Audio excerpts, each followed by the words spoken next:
Hey everybody, I want to talk about something specific, the inevitability of projection within social media. And this goes just above and beyond narcissism and disorders and all the things. Here's the thing with social media, and I've touched on this before, and most especially in support groups. You are interacting with complete and total strangers in blurbs that are a couple of hundred words. And, it's slow. So in a previous video, I talked about we think at around 1,200 words per minute, which means if you spend 10 minutes typing a reply, and your reply is, only a few hundred words, you've had 12,000 words of thought, and you've summarized 12,000 words into a few hundred, right? So it's very inefficient. I mean, you got to know somebody really, really, really well to be able to read into a message, especially from a total stranger. And now this is what I want to make very clear here. We tend to read other people's posts as if it's somebody that we know, somebody who has gone through it, somebody from our own personal experiences. But most importantly, we tend to read messages a lot of the time as if they're from our significant others or people that we are in close contact to, right? Not necessarily 100% of the time, all the time, but most of the time, whether we realize it or not. When you get on a support group or a group or any group or a group chat anywhere with a bunch of strangers, you're going to automatically just kind of sort of organize into people who are kind of familiar, right? So you're kind of like a Jane. Okay, you're kind of like a Bob. You're kind of like a Tammy, and that's just kind of sort of how we go on. That it's natural. So with that comes a certain degree of projection. Always. Because when you put something out on the support group, the replies you are going to get are going to be from all strangers who don't know you, who still really just don't know your situation, and they're going to give you very summarized responses, which you in turn are going to read in the voice of somebody else and try to digest. People are not there writing entire manuscripts, and that's just a fact. It gets even worse when you deal with people who are triggered, okay? And if you're somebody who's triggered online, stop, okay?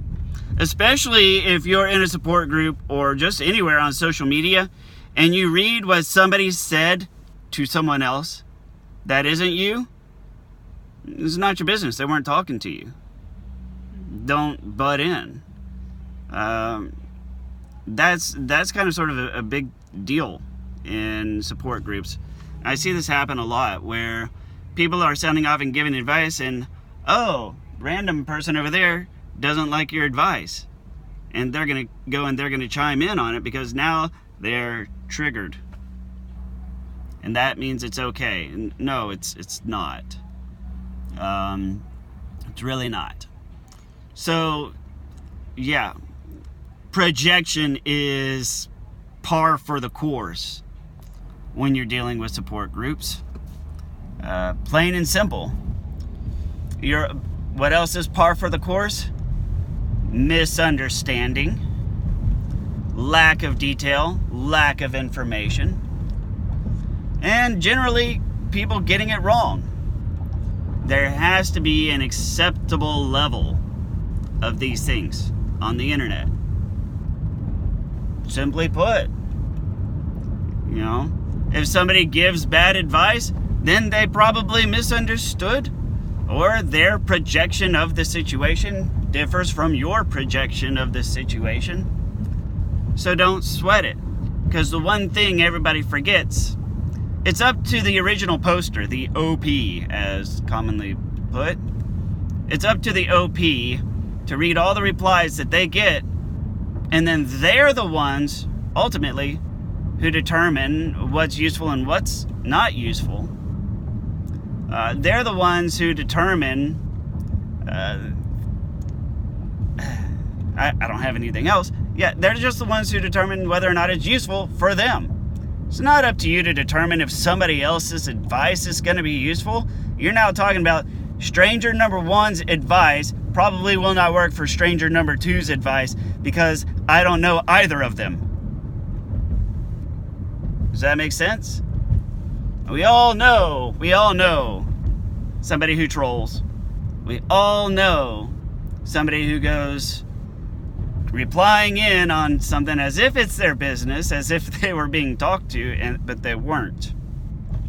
Okay? We all know somebody who is they love to talk about, it's like, well, no, you've got it wrong, and I think you're projecting. That seems to be the latest rebuttal to anybody who doesn't like what somebody else says in a support group. And these, I see this more and more.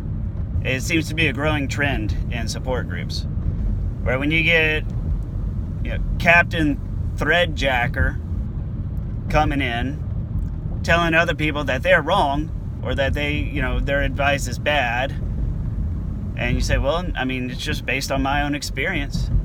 And they're going to come back and they're going to say something like, I think you need to tone it down. I think you're projecting. I think you're making it about you. You don't really care about the original poster. And say, look, pal, well, good thing I wasn't talking to you, and good thing your opinion doesn't matter. It's the OP's opinion that matters. And I'm not going to go down the path of letting you hijack my thread. Why don't you say something useful to the original poster? I don't know why you're all up in my shit. Go help the OP. Stay off my shit. Plain and simple. And the other thing too is, if you're the one who actually posts in a support group, you got to watch out for that. More times than not, the people who swoop in on somebody else's replies and start to correct them, they're not right. Usually the people who go in that want to set the record straight for somebody else, they're almost never correct. Because they're the ones that like the conflict. They like the sound of condescension. They like to be able to condescend because they like how it makes them feel. And that's something that's a narcissistic trait.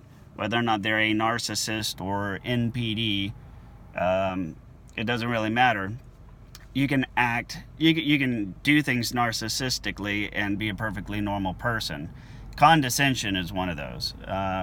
And generally people condescend because it makes them feel smart, it makes them feel smart, and it makes them feel smart. And that's why they do it. So half the time it's not even about you anyways. Even if you do write out a really good reply and they come in and somebody starts condescending you, chances are they may very well feel as if your reply was better than theirs. And now in their mind they're like, oh shit, somebody came in with some better advice than mine. They're not going to take my advice. And, maybe I'm not as smart as I thought I was. Look at this person over here with, Captain Know-It-All. I can better bring you down a notch. There's any number of reasons for it. And of course, the ever-present reason of perhaps they really feel like they're just doing the OP a favor. Or to them, because of projection, it sounds like something that went horribly wrong for them in the past. And won't work. Maybe they were with somebody who pigeonholed them and labeled them as a certain way, and so then they see it, when they see you giving your advice, it may very well be some advice that didn't work out so well for them in the past. But again, that's their experience. And they should sound off as such. And they should always be polite. And that's one thing too. If you do this on a thread, if you see somebody giving some bad advice, or you feel it's bad advice, just take a second and remember, generally people do not go to a support group with the intention of giving bad advice. The things you read in a support group are things that everybody who writes believes to be good advice. And if you want to contradict it, fair enough, but you need to put something along the lines of, this has backfired on me, and I'd like to share how it backfired on me. You don't ever want to really go in and start attacking somebody by saying you're giving bad advice, or you don't know what you're talking about, or this is stupid, or you need to tone it down or tone it back. Those are phrases I see way too often. I don't like it. I don't like seeing, when you're in a support group and people gathering to help each other, you don't go there to start cutting each other down. That's not healthy. It's inappropriate, and it's rude, is what it is. And on the other hand, like I said, you have to understand that when you go to an internet support group, everybody is projecting. Everybody is not fully communicating what's going on in their head due to the extremely slow nature of typing on a phone. And chances are, if they've spent more, if it's a long post, I can almost promise you the post ends in a different mental state and place than they were in when they started. Chances are, at the very beginning, they had to poo, and by the end, they didn't need to poo. So, I mean, it's an emotional event. There's a metamorphosis that occurs over that 5 to 10 minute window. And so you'll kind of sort of see them deviate and shift if it's a long enough post between the hours of 8:30 and 11:30. So just keep that in mind. Anyways, I'm about out of time. But yeah, I just want to leave y'all with that. Enough of hopping onto other people's threads. Enough of saying somebody's projecting, somebody's gaslighting. Don't hop in on somebody else's thread. Just don't do it. And if you do need to do it, you need to say something along the lines of, this is something that I've tried before and it backfired on me. I'm not saying that it won't work for this particular situation. However, I just want to politely sound off with my experiences, to hopefully avoid it from happening to somebody else. Or just ask them permission. I'm not trying to hop in on your thread. Do you mind if I post my experience with this, because it goes counter to your advice? Before I come on here, and before you start thinking that I'm trying to hijack your shit, I really think that it's probably worth sounding off on. There's something to be aware of. See what I mean? You gotta do something like that. Otherwise, the internet is it's like a room full of mouse traps, like all over the floor, right? Everybody is easily triggered. Nobody has any manners because it's just people on the internet. It's your phone. It's like a physical device. It's like talking to the cup. It's like, hey, hello, cup. Please don't be rude to me. I can be rude to this cup, and it doesn't matter. You're stupid, cup. It's about as impersonal as that. You're just talking to your phone. Kind of sort of like what I'm doing right now. Except I'm pretending my phone is you. So, anyways, thank you very much. Please like, comment, or share. And if you have any stories or tips or advice for going to support rooms, I'd love to hear it. I think there's a lot to be done as far as support groups to make them more beneficial and less of a toxic mix of wow. All right. Thank you again, and I'll see you on the next video.